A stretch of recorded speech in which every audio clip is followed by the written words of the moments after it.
Hey everybody, welcome back to Prince's Friend, exploring music through Prince. Today we actually have a song that we're going to be talking about today. It was one of those songs that I was super excited to actually get to 1998 in Prince's discography so we could discuss this song because this one's a doozy. It is called The War. One thing to you, preach a lie, not a truth. Give me candy and keep it slow. I'm gonna eat it in the war. Now, the most striking thing about this song is that if you have it in your discography already, in your collection, or if you see it listed anywhere, you will see that it is 26 minutes long.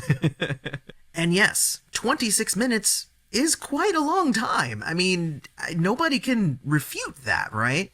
But when it was originally recorded at Paisley Park, obviously, it was recorded on June 20th, 1998. It was actually 45 minutes long. That means that they actually were like, you know what, we should probably cut a little bit of that out. And yeah, a little bit was 19 minutes. They cut 19 minutes out and they left another 26 minutes. But for me, The War is kind of like the definition of Prince's musical freedom. This entire journey that he's been on has been so that if he felt like it, he could release something like this, something like The War. Not just because it's 26 minutes, but it's also recorded live, so there's, audience chanting. It's very, very live feel. The mix is that of a live show, so the drums, obviously it was recorded from like the drum area because the drums are way louder than a lot of the stuff. And then anytime Larry Graham, goes a 1, 2, like that's really loud too. So first off, yes, so it's super long. It was recorded live, and yes, it was recorded in June of 1998, and then pretty much a month later, on July 1st, 1998, Prince was like, yeah, if you go to loveforonanother.com, you get it, right? You could just download it, and that's pretty dope. Then he decided to release it in August, so just another month later, on cassette. And the fun thing about this was that if you had previously purchased Crystal Ball, I think just earlier in the year, I think it was in January or whatever, he would send you that for free. So it was like, hey, of course, looking at Prince Vault, it says that not everybody got it, and some people who didn't even order Crystal Ball, they got it. So remember, around this time, again, Prince has his ultimate musical freedom, but also his own business freedom, so he's pretty much the head of everything. The person trying to play me plays themselves. And when you get the creative to be in charge of the business side of things, sometimes stuff like that happens. It can go a little bit wrong occasionally. Sometimes. Hopefully it wasn't like a reoccurring thing, but problems like that are bound to happen. Prince Vault also says that you could also purchase that cassette through 1-800-NEW-FUNK and online. So it was available, but like some people got it for free, and that's pretty cool. Now, what is The War? So The War is, again, a 26-minute... I have to keep reiterating that because it's weird, right? It's weird that it's 26 minutes of the same song. And it doesn't go in a ton of different directions, tempo or beat-wise. It stays pretty much the same song. But Prince does a good job of like highlighting the different aspects. So yeah, so it starts off with like, the war will go on and on and on, and that also is a reflection of the length of the song. This is the war. It's gonna go on and on and on. It will feel like it is never ending because it is a war. And that's already a really cool, like, artistic cue, right? The war will go on and on and on. You're in for a ride. We're gonna go on and on and on because this is the war. So I want to just point out a few things. The beginning of the song, he says a few things that are like, get you in the mood, right? He goes, you might want to go watch some Saturday morning cartoons. And then he does like a, sound mimicking the people who are smoking weed. And it's got like a really steady beat with some snaps, really low key. It's kind of jazzy. It's got, wah guitar through the whole thing. So it's and it's very like piano and like keyboard heavy. Well, it's piano heavy at the beginning, and then it kind of turns into keyboards and more synthesizer as the song goes on. Oh, see, I'm just rambling now at this point, but I should also note that even though it is 26 minutes long, it doesn't feel like it.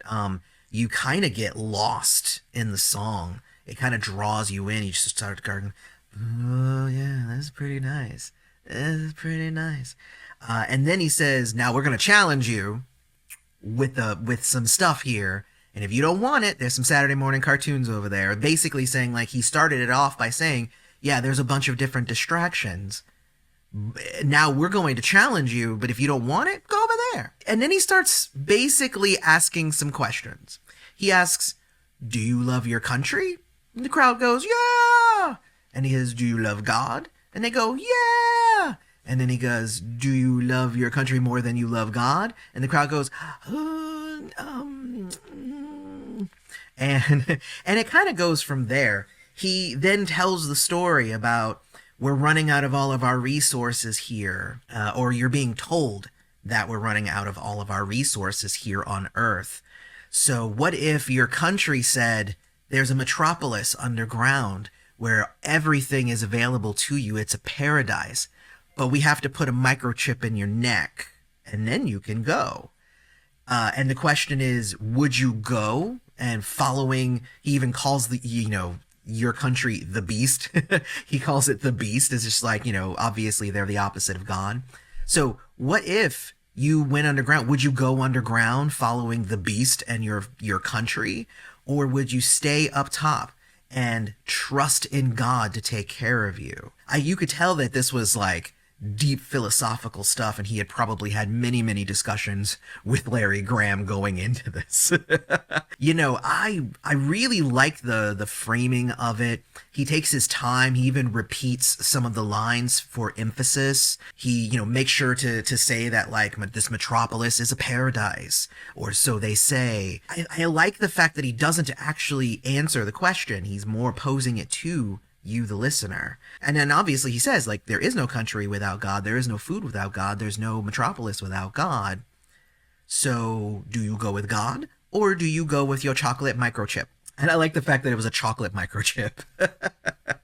Then he goes into, it actually becomes a little bit of a song. Before, like, we're talking like 10 minutes in, it becomes kind of a song where he actually starts singing some actual lyrics, like 1 for me, 2 for you. He starts kind of singing, and then he kind of veers off again and starts kind of talking, and he starts saying, like, the country invented AIDS, and now they're trying to give you a cure for AIDS. He's like, I don't know about that. He starts borrowing some lyrics from Gold, starts saying, like, money's been sold out, and I'm a big proponent of that. I believe that money is a made-up thing, and we could be rid of it pretty easily if we all collectively as a nation made the choice that we don't want to deal with money. Then you just don't have to do any money anymore. I mean, that's just how it is. But I really, really liked that part. I would say about 18 minutes in, after a lot of the major singing, Prince, like, just picks up his guitar and just shreds. I don't know if you're a fan of Prince's guitar playing. If you are, or if you are here, you probably are. But, oh my God, it is just so good.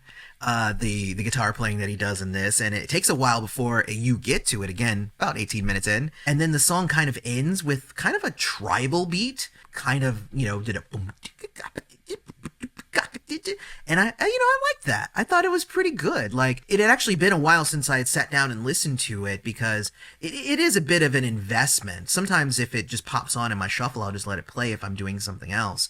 But like, if I'm in the mood to listen to music, 26 minutes of the same song can be a bit much, but when I was listening to it for this video again, I listened to it like 3-4 times. I just put it on repeat, and I was just sitting there, and I was like, all right, how many times have I been listening to it? Because, like, it kind of runs together, but it doesn't really feel monotonous or anything, It's really, really cool. I really like it. But again, I think the biggest thing for me is that this song, the release of this song's existence is musical freedom. Like, he's not afraid to pose these questions and to speak about his love of God and to release this on cassette, 26 minutes.